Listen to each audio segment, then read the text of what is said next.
كولج حرش حمل ماله وقال حمل ماله بعد مدبنا خنجمر لأنتي وتم انتنا لهم تحالفوا سمعتها حفل بل may we rise for memory of our martyrs.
سلام عرفوا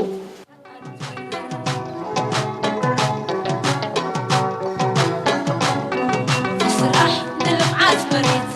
لحد خاص نخبر عبيت وحزليك والناس براع بلاش الشايخ وفتاة صراع صراح نلم عزبريت كولج حرش حمل مالو أب تحت صلال هاجراوي إنستيتوت لعلوي تمرتن تكالات مرمرن زمحدر كوينو أب زوبا عن سبات دوكينو دما يركب كاب كلتشحن حمشانات حيزو بقصري دحن زخونو تمهارو نام مفتصمتا كبصح زصنح كولج ونيم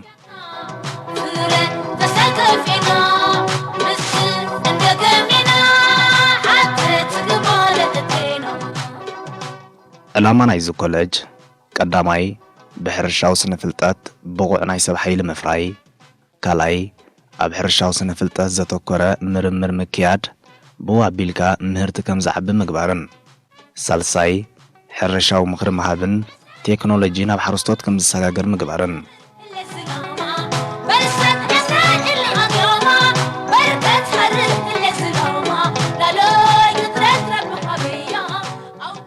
ራይ ኮሌጅ ሕርሻ ሓመል ማሎ ብሕርሻ ስነ ፍልጠት ብሉፅ ማእከል ኮይኑ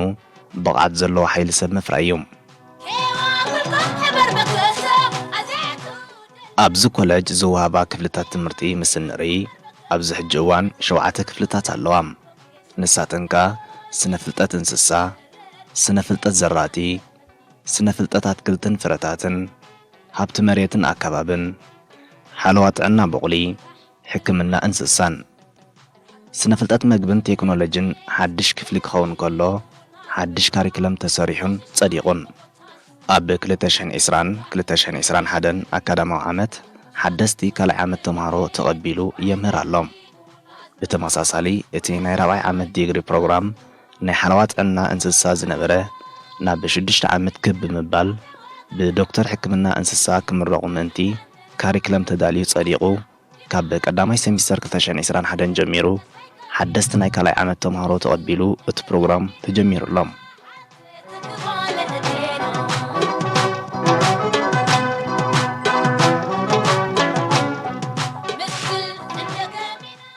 ብዝሕ ተምሃሮ ናይዚ ኮሌጅ ኣብዚ ዓመት እዚ ኣብ ቀዳማይ ሴሚስተር 1060 ተምሃሮ ብዲግሪን ዲፕሎማን ነይሮም ኣብ ካልኣይ ሴሚስተር ድማ ቁፅሪ ተምሃሮ 807 ብዲግሪን ዲፕሎማን ነይሮም ብሓፈሻ ቁፅሪ ደቂ ኣንስትዮ 54.6 ሚታዊት ይበፅሕ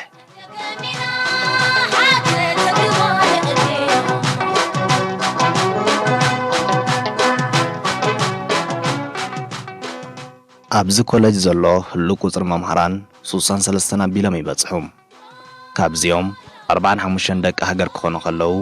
እቶም ዝተረፉ 18 ኸኣ ወጻእተኛታት መምሃራን እዮም ብሚታዊት ክራይ እንከሎ ድማ ቁፅሪ ደቂ ሃገር መምሃራን 71 ሚታዊት ክኸውን ከሎ ወጻእተኛታት ከኣ 29 ሚታዊት እዩ ስለዚ ናይ ደቂ ሃገር ቁፅሪ መምሃራን ምስቲ ናይ ዝሓለፈ ዓመታት ክነጻጸር ከሎ ብዙሕ ወሲኹሎም እዚ ከዓ ሳላት ተጀሚሩ ዝነበረ ናይ ማስተሬት ዲግሪ ፕሮግራም ተረኺቦም መበል 14 ጽምብል መመረቕታ ኮሌጅና ከምቲ ናይ ዝሓለፈ ዓመት ብማልዛ ወይ ከዓ ቨርቹዋል ይበዓል ኣሎ ስለዚ ኩሉ እቲ ኣገባባት ናይ ኮቪድ-19 ተኣውጅ ዘሎ ኩሉ ነፍሲ ወከፍ ሰብ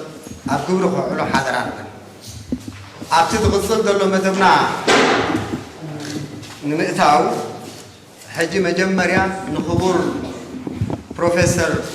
ወልደ ኣምላኽ ኣርኣያ ዲን ኮሌጅ ሕርሻ ሓመልማሎ ሕፅር ዝበለ መልእኽቲ ንኸመሓላልፈልና ናብ መድረኽ ዕድም ራይ ዶክተር ወልደ ስላሴ የቐኒለ ክቡራት ተመረቕቲ ኣብዚ ዘለኹሞ ከምኡውን ናይ ኮሌጅ ሓለፍትን ምሁራን ሰራሕተኛታትን ብመጀመርያ ብስሜን ብስም ኮሌጅ ሕርሻ ሓመልማሎ ኣብ መበል 14 ጽምብል መመረቕታት እንኳዕ ኣብፅሓና ወይ ኣብፅሓኩም ክብል ከለኹ ናይ ዝሓለፉ መመረቕታታት ኣብ ቀጽሪ ኮሌጅ ሕርሻ ሓመልማሎ ብክብ ዝበለ ደረጃ ተመረቕቲ ተምሃሮን ወለድን ዕዱማት ኣጋይሽን ሰበስልጣንን ኣብ ዘለውዎ ይካየድ ከም ዝነበረ ይዝከር ድሕሪ ኮቪድ-19 ምምፃእ ግን ናይ ዝሓለፈ ዓመት መመረቕታ ጽምብል ብማዛ ወይ ከዓ ቨርቹዋል ከም ዝካየድ ከም ዝተገብረ ዝዝከር ኮይኑ ሎሚ ዓመት ከም ዓሚ ናይ ኮቪድ ስጋት ኣብ ፈጥኡ ስለ ዘሎ ናይ ኮቪድ ፕሮቶኮልን መምርሕን ብምኽታል ናይ ኮቪድ ፕሮቶኮል መምርሕን ብምኽታል ናይ ኮሌጅ ሓለፍትን ውስናት መምሃራንን ኣብ ዝተሳተፍሉ ብማዛ ወይ ቨርቹዋል ሎሚ ዕለት 15 ሓምለ 2021 ምሩቓት ተምሃሮ ኣብዚ ዘለውዎ ኮይኖም ከም ዝምረቑ ይግበር ኣሎ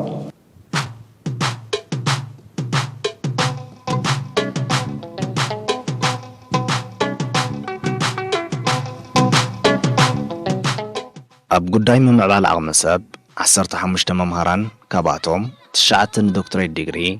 6 ማስተሬት ዲግሪን ንወፃኢ ሃገራት ብምኻድ ዘድሊ ቅጥዒ ኣማልዮም ነይሮም እንተኾነ ግና ብሰንኪ ዘሎ ናይ ኮቪድ ኩነታት ተደናግዮም ንመስከረም 2021 ክኸዱ ትፅቢት ይግበር ብኻልእ ወገን ሓደ ኣባል ብማስተሬት ዲግሪ ብሓለዋ ጥዕና እንስሳ ካብ ወፃኢ ትምህርቱ ወዲኡ ተመሊሱ ስርሑ ጀሚሮም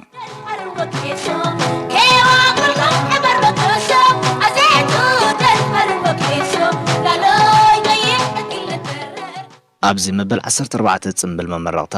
327 ተምሃሮ ብ9 ናይ ዲግሪ ከምኡውን ብ6 ናይ ዲፕሎማ ዓይነታት ትምህርትን ኣብዚ ዘለዎ ይምረቑ ኣለዉ ቁፅሪ ተመረቕቲ ብዲግሪ 163 ብዲፕሎማ 164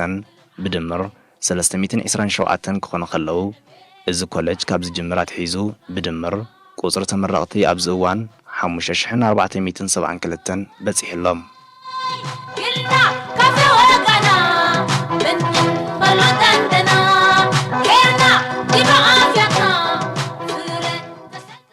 ሃገራዊ ኢንስቲትዩት ላዕለዋይ ትምህርትን ትካላት ምርምርን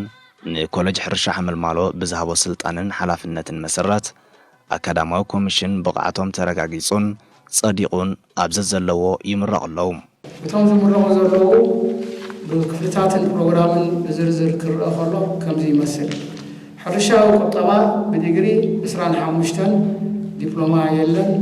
ብድምር 25 ስነ ፍልጠት እንስሳ ብዲግሪ 19 ብዲፕሎማ 30 ድምር 49 ስነ ፍልጠት ዘራእቲ ዲግሪ 9 ዲፕሎማ 13 ድምር 32 ስነ ፍልጠት ኣትክልትን ፍረታትን ብዲግሪ 16 ዲፕሎማ 37 ድምር 53 ሃብቲ መሬትን ኣከባብን ብዲግሪ 11 ዲፕሎማ የለን ድምር 11 ሓለዋ ጥዕና ፍቕሊ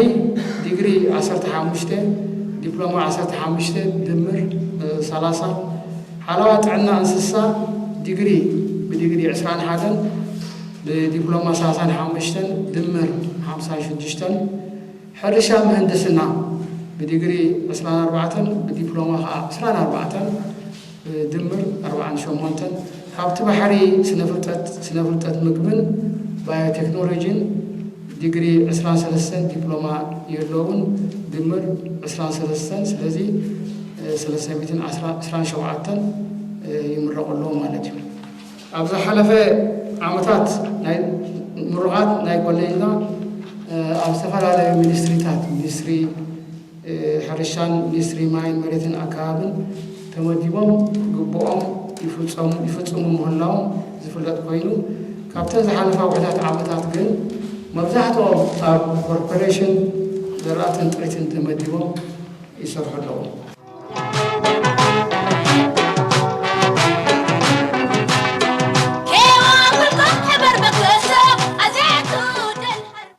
ኮሌጅ ሕርሻ ሓምልማሎ ምስ ኩሉ ብድሆታትን ማሓነቆታትን ካብቲ ቅድም ዝነበሮ ኩነታት ብብዙሕ መንገዲ ምምሕያሽ ከም ዝገበረ እዩ ፕሮፌሰር ወልደ ኣምላኽ ዝገልጽ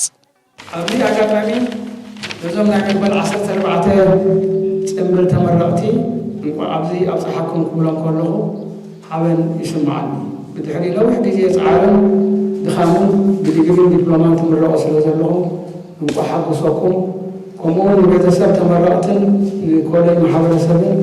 ንመላእ ሃገርን እንቋዕ ፍረኹም ኣርኣያኩም ክቡራት ተመረቕቲ እቲ ዝዓጠቕኩምዎ ፍልጠትን ክእለትን ኣብ ስራሕ ዓለም ከይተሓለልኩም ንናይ ሃገር ሕርሻዊ ምዕባለ ክትጥቀምሉ እንዳተላወቑ እዚ ናይ መወዳእታ ሽቶ ዘይኮነስ ኣብ ስራሕኩም ተወሳኺ ፍልጠትን ክእለትን ክትቀስሙ ፃዕሪ ክትገብሩ ይግባእ ስለዚ ኣብ ስራሕኩም ዓወትን ኣሳልጦን እምነየልኩም ኣብ መጨረሻ ናይ ኮሌጅ ኮሚቴ መመረቕታ በዚ ናይ ኮቪድ ምክንያት ግዚኡ ብዙሓት ቀጥዒ ብምሕላው እዚ መመረቕታ ምዕሩግ ክገብርዎ ስለ ዝፀዓሩ ምስጋና ይግብኦም ከምኡውን ናይ ኮሌጅ ማሕበረሰብ ኣብዚ ናይ መዓልቲ መመረቕታ ንክንበፅሕ ዝገበርዎ ዘይሕለል ፃዕርን ኣበርክቶን ኣድናቕተይ ክገልጽ ደሊ ዓወት ንሓፋሽ ይቐኒየኒ የቆየና ፕሮፌሰር ወልደ ኣምላኽ ኮሌጅ ሕርሻ ሓምልማሎ ክቡራት ተመረቕቲ ኣብዚ ዘለኹሞ ዮሃና ሕጂ ኮቪድ ብዙሕ ነገር ለውጢ ምፅኡ እቲ ለውጢ ከዓኒ ሓድሽ ኣንፈት ሓድሽ ፈጠራ ኣምፅኡ ኣሎ ስለዚ ካብዚ መፂሉ ዝቐርብ ናይ ተመረቕቲ ስእልታት በቶም ናይ ቡለቲን ኮሚቴ ናይዚ ዓመት ዝተመረቕቲ ተዳልዩ ስለ ዘሎ በብክፍሉ በብሓደ ከቕርቡና እዮም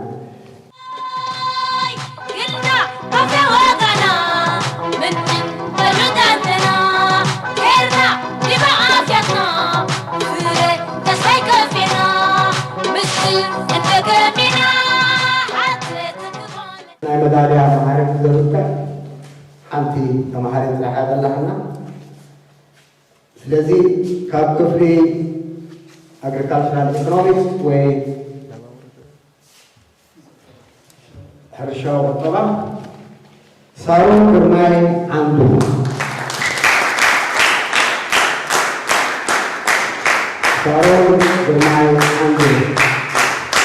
Department of Agricultural Economics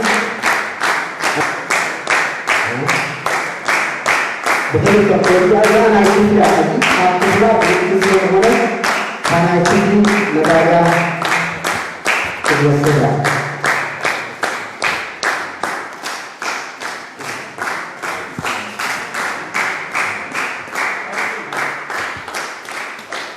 ካብቶም ኩሎም ክፍልታት ብልጫ ስለዝረአየት ናይ ኮሌጅ ሜዳልያ ክትወስድ ሳሮን ግርማይ አንዱ ክፍ የለሳ ሳሮን ግርማይ አንዱ distinction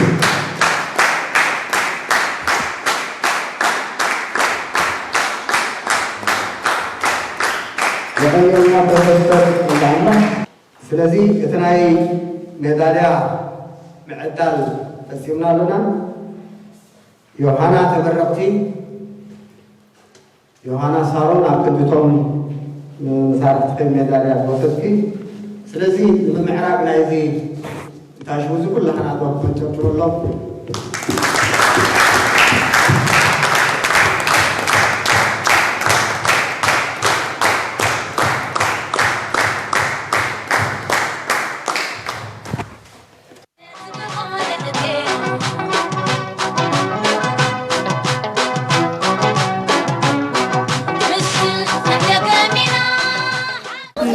ሳሮን ግርማይ አንዱ ዲፓርትመንት አግሪካልቸራል ኢኮኖሚክስ ዲግሪ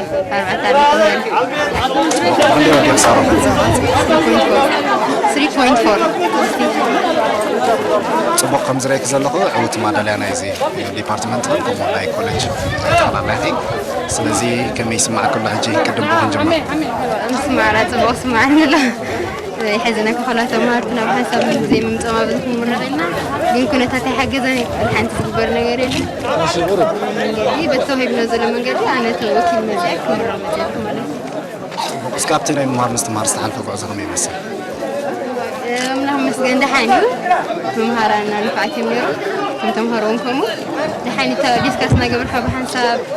نابركز دحنت حالي في صوت حالي في كلاتنا بصوت حالي عايز يلعل حواسي تسمعني إذا سقليل عوات هاي سعيرو سب عوات كركو كله خبز زعب بسقى والحمد لله إذا سأزيع حواسي لو مدرعقو أزيع ولو كاب بنيش تاجميرا صعب بايبالي لذي كم ولعة أزياء صحرانية نيرة سرحتني أدماني نفعتها فكلنا من باب هالين تزعب نقرات عن بابيتها لزسي لو تكون إلى الحسن حجينا الله تقبلكم على الدرجة زي سحنا نجلس في تجربتكم كمولدي وعلى كل شيء تبغى هو أنت يحجيت إذا مجمريا إيو الجزء نهتي نزمتسي درخيتي أبزل على درجة زيها ماسترز كيرا دكتور كينا نفسان هجران كتكون تاتي تنمت بزجزي دماني سخنتاتنا بزحشة خيس نزلوا زحشة عدل كرخوي خم بحمام ويسمون تسفينا حجسي الدنياتي مزملوا بدو يروحوا له أبزبوك زي بالرأس نزلوا نخلوا إذا من أصل حجي أبزناي سكولارشيب رخيبة الإمارات إيرونيتيك إنجينيرينج تسمى عندنا سلزي حولتي أنا شحال ساعة مثيرة نعرف المثال لا مالتي من أصل من أصل ما شاء الله خير من أصل شرنا كلهم فاعتين زيريبني صبغنا يغطلوا هذا خون خير نايزا عباي نايسارو لك هو سلمتاي ذاتو يدري هو هذا عبيت نقدر ما أنا مونغون فقرس لزلو بس ولد عادية هنا كلاتنا أبغى ناس مشتري بهالنقراتين زين وقال عندنا كوسكيس كاسي وتسيت كم تسمع زين كوسكيس كايو دماني وتسيت كم نسخلو كم زي عزيز كل ولاد سلزي سعر يكون أنو تي تي أملاك ده هوا عدلني أزكون لسبب يجري قاطب التديك الكوس تستجور أبعوت من صحة بنقراتي ስለዚህ ኣዝየ መስግነኩም እንቃ ሓጎሰኩም ንመጻኢ ካብ ዝለዓለ በፂሓ ተስፋ ገብር ናይ ዋና ዓድል ክበኩም የዋና ኩሎም ተመረቕቲ ሓመድ ማሎ ጽቡቕ ናይ ትምህርቲ ግዜ ወዲኦም ሕጅማ ሓሸ ዕድል ረኺቦም ኣብ ሓሸ ኩነታት ክነብሩ ድማ ተስፋ ገብር ኣነና ኣዝየ መስግን ኣነልና ዝዕድል ዝሃብኩምናንቲ ቢረሽ መስግን ኣረ መጀመርያ እንቃ ሓጎሰኩም ሙሉእ ሽምካ እንታይ ዲፓርትመንት ኢኻ ወዲኻ اسمي سيم مريم حكمنا سنة سافرنا ساينس ناي ديجري بروجرام مايت صباح الرئيسين نبزي عاوز توصحوا زحلفكم موقع زخمي يمثل مايت كم كله كرمنا زحلفوا يتحالفوا زهون فرينات يقولون قدنا بموضوع عمد تاب كوفيد بزنا بردو تعطي خابس خايل ناي تمرتي وانا سدزنا برا من البات تي حدا عمد تعاطي خاصني كان في تمرت ميسكا كتود كلها هذا عب عود فولي كقبر مايت هابت يكون نبره كلنا كومنت سمعت مايت ما بعد نسخة خبطهم بلوزات مو يكفليات بمهار سلزخان كابزي لومي أبزنا كوفيد وان ما أبز بدأ يجزي أبزي مسيح لغات مرة سلزي كم يسمع كانتهم كالوت تمهارو بصوتك أبغى جزاهم كانوا مزمور عزر لو كان تايتبلهم تخبرك حجي تا زدنا فيرتشوال حضاري خيال لها خون كانت تمهاراي باكل تزي وعد مسانا بتسألي مسانا بارتيبيت كم زجبرة حدا عينت طاعتون كم استوهبوا نسيو من البات كوفيد كحيم كحكم الناس خنا إن كات عنا وي كابولس حسب سأينا يبلت تباهير بتي إكسكيوتيف أوفيس نهاية إديكيشن زمت أسرع زخانة زيادة خاني تبص حسب زبهات ما كنا تجركا مثل خالص الزخانة مسؤول بر فيلين عنده يسمع كايكونا عمت نعود خلنا نتصحى كل تعمل كم زخرتها أيوة إن شاء الله كوفيد تردي كوانا دحرنا نزلوها تبغير مسألة بيتكم أرى تبغى عليك حجين عقوم تاينا تسميت قبركم تاي تسميت قبركم بس قولي زماركم معهم هو أنت كل جزء أنت حردا نستوعب لنا هنا وحس مجبي وحس انسسا وحس ماين أكبابن أنت حردا له هنا كل جزء وحس سب ومنصر نركب لنا مايتي إذا وحس بنحرر له خوينه توصيتنا حكمنا يكون تناي بوليشن زعلم جلوبال وورمينج لا تنقلالو زلا غزي بزحينا اغريكلتشر فرياتي منابات قرب خونه زالم زلاي كونه سلازي زياده ترى ناي اغريكلتشر ابتو حسنت ناي تهزبي المكتتا امنصا الى انا حسب كله خانه بس استمهر خاني بس كلهم تمرقت زعلت كا بزخونه نحطته ما يوعنا نعون موصا دلوات مخانها ريال صرفو فتو بق مودات انا يوان عدل بالكبكه يعني لي ماريت اب غزي تمرتي كل غزي كتمار كلها ساطره يكون كان تعاوت رخبه ولدي عاوت يرخبوا يوم بيتسب عاوت رخبوا يبعبي ممهران كم مباتا كسرت نايز كوليج زلو فرناي كله ايو بعبي فرناي تزبي معناته قدامنا تمرتي قدامنا ندقنا لهم زعلات زي خفت كله تهزبن منقسن ازي كم سنه يوهانا نقولهم تمرقوا ناي زعلت كلهم فاميلاي كلهم رحتي ثانك يو جمعتها يعني نابزي صافا مدشمي عايشه ابراهيم احمد يبهر زود اخو العود خم مالين باي تكنولوجي مالتي طب كمين يرجع زت مرت عايشه صبون يرو ابو عزت مرتي كندي تقمات له الحمد لله كن وداتنا ابز النزام صحنا الحمد لله سبب بن دحريا خاني ولدنا انا بحقي كاب جمرنا له كسب حجي دخيل بس انا وعزنا بمقطعنا عزبينا عليكنا بسنك فرسون دورنا حاجز كم زبطحنا عزي خلاص ترى محبرسب كوليج كمين يرو ترى محبرسب كوليج دحنيو ابزي بزحات سباك لا تمرت طرايا كان كندي تقسم طبايات نايس تفلت ابو خاني تبحر كان دحر تمرت زلون غمي كتسلاس بخت قلي هيتي اسكا بتزمانتي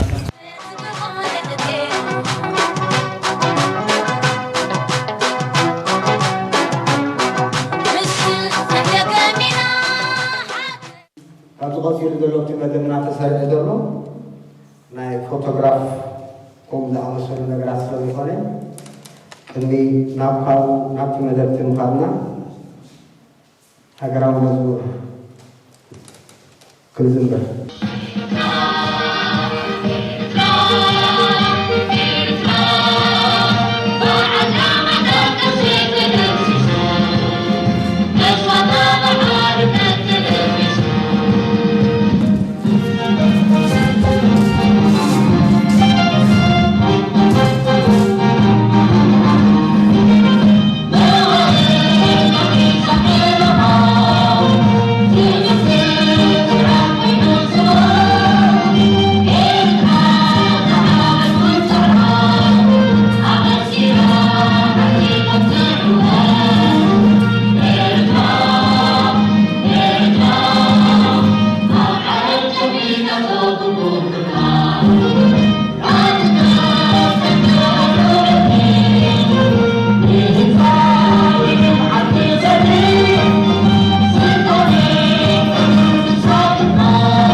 أخو